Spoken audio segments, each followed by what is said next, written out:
Mr. Adeboye, and welcome all participants to this training. We are going to start the training. So, but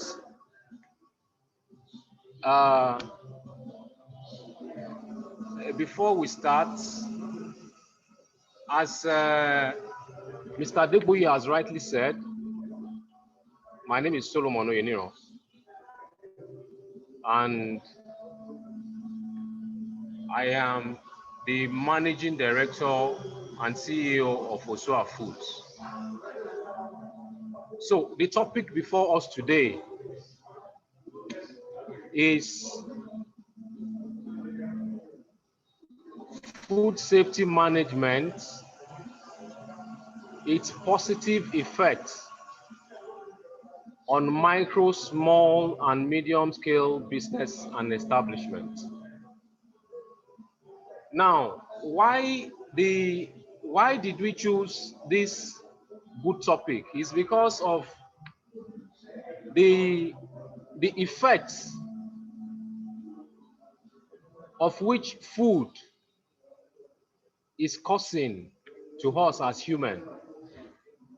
The illnesses, the foodborne illnesses that has been in recurring, it has been recurring for, we have known that without food safety,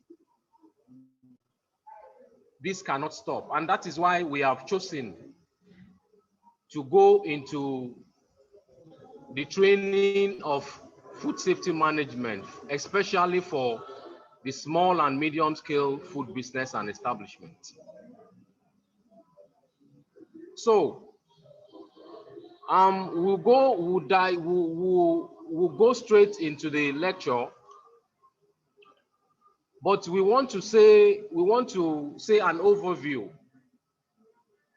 of what we expect after this lecture. Now, after this lecture, we should understand what food safety is all about. All participants should understand the diverse effects of not having a food safety plan for food businesses, the need for food safety culture for food businesses, the MSMEs and SMEs, for the application of food safety culture, and the journey for food safety certification. So, in my introduction, foodborne diseases outbreak. Now, we can see from these statistics from the World Health Organization that more than 600 million people fall ill each year. And this statistics has been maybe since 2018. More than 600 million people fall ill each year. He says 420,000 die each year.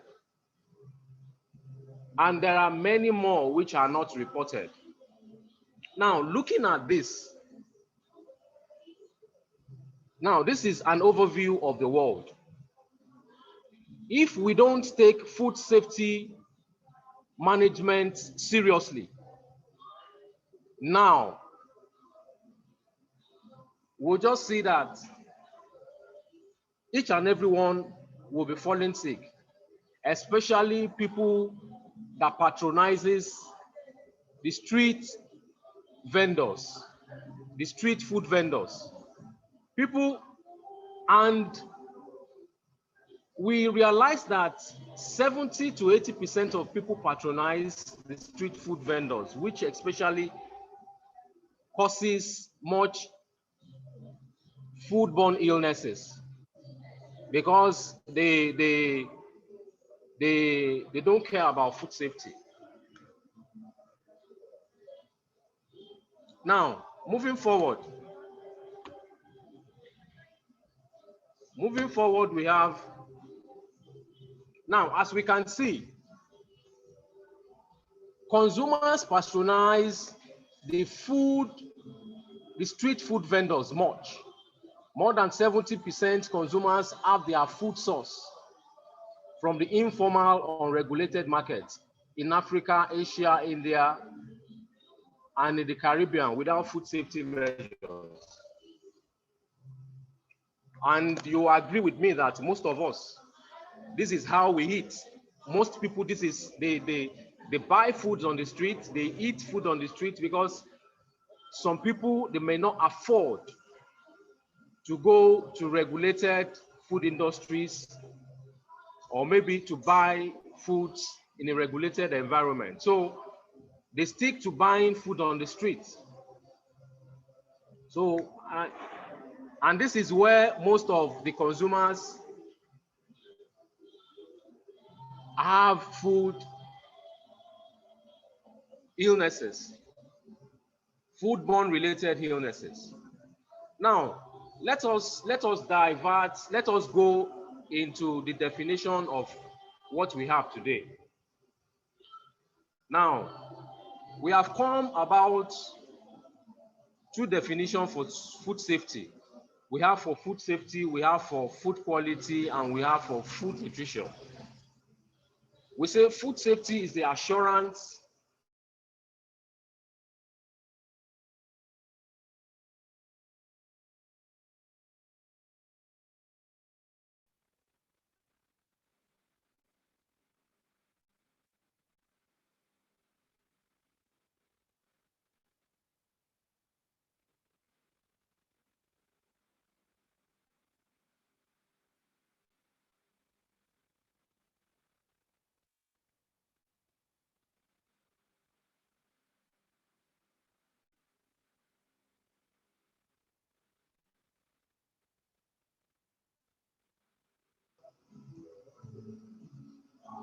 so the advent of foodborne diseases, foodborne disease outbreak. Most of the people source their food from informal markets, and that brings about much issues of food safety related issues. And we were on the definitions of what food safety is all about. Now, food safety, food quality, and food nutrition, all of them, they are interwoven. So we have clearly defined what people can understand on food safety in simple terms for all to understand what food safety, quality, and nutrition, and to know the differences and similarities between these three. So we define food safety as the assurance of food, is the assurance food is wholesome and safe at any point of the food value chain. Food safety, another definition, refers to the practices and conditions that preserves the quality of food to prevent contamination and foodborne illnesses across the food supply chain. Those are food safety definitions. Now, coming to food quality, it refers to the science that studies the standard degree of measurement of food as regards of taste, color, texture, and the overall acceptability. Now, coming to food nutrition, we define food nutrition as the science that studies the nutritional composition of food as it aids the proper functionality of metabolic activities in the human system, body system. Now, we can see the interconnectivity relationship of food safety, quality, and nutrition as defined. Now, precautionary measures in food safety supply chain. Now, there are some measures that has to be taken for food safety to be standard. And there are specific steps. The hearing refers to practical, verbal, written, set aside to be followed in the food supply chain with the aim to correct, reduce, or prevent risks or hazard in food from farm to table. This includes necessary food safety measures on farm. A, plant while growing safe use of chemicals such as pesticides, herbicides to avoid antimicrobial resistance during harvest, processing, packaging, and storage. Now, we separated it into plants and animals. This is for animals. Animals while growing. Now, animals while growing, they need good nutrition. They need adequate housing for them to grow well. They need timely vaccination. If you don't vaccinate them properly, you will just see that the animals, they will die. Now, processing, packaging, and storage. This is to ensure safe, healthy, and wholesome foods are served, given to consumers at any point of the value chain, which are affordable for all the time. Now, food safety culture. Coming to the introduction of food safety culture, we define food safety culture as shared values, beliefs, and norms that affect the mindset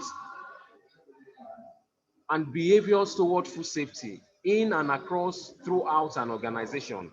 Now, from the diagram of this man that we have seen, this is his hub. This is where he processes his food, and what he's processing is meat. Now, while he's doing this, he does not think or maybe see anything wrong having a pet by his side while he's processing what he's processing. So what brought out this is his culture, the way of life that he has been living, and the tradition of where he comes from does not negate having a pet at his side while processing food. And what does this mean? Everyone is going to know that if this pet, which is a cat, defecates on any of these food products, you can't eat them. They are already poisonous. So, but he is going to take these food products, take it to the market and sell. And this is what causes foodborne illnesses. So what we are trying to introduce is the right thing to do for people living through what we call the culture in a food value chain. That is what we are trying to. People must understand that there are certain parameters, there are certain things that they must do and they must not do in their environment to secure food processing, to secure what they are producing. And that is where food safety culture comes in. Now, the goal of food safety advocacy is to educate, inform, and raise awareness amongst all and new existing employees of safe practices, so they assume ownership of the role in ensuring consumer safety and brand protection.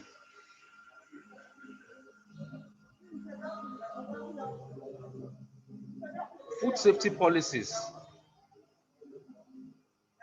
These are prerequisites that food businesses or establishments or a foodpreneur must have.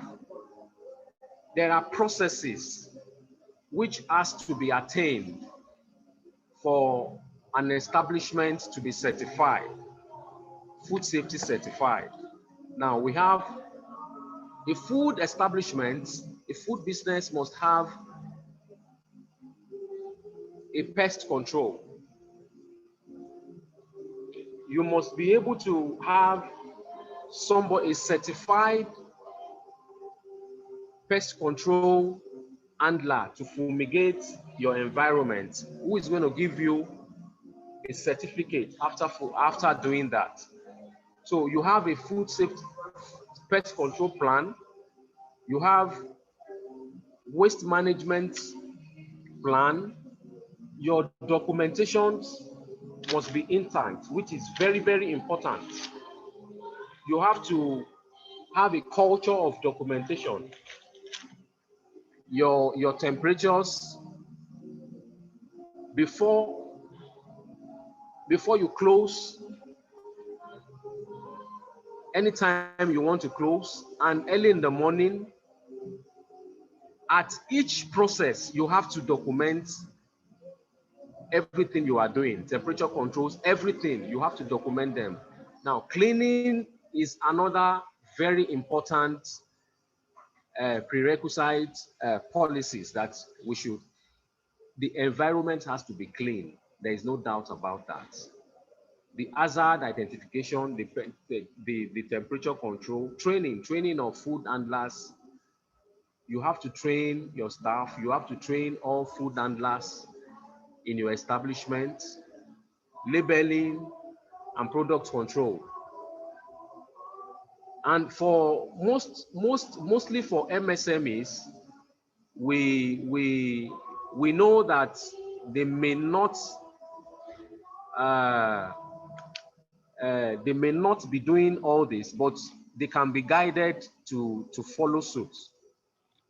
So, and that is the end of the presentation. Thank you very much.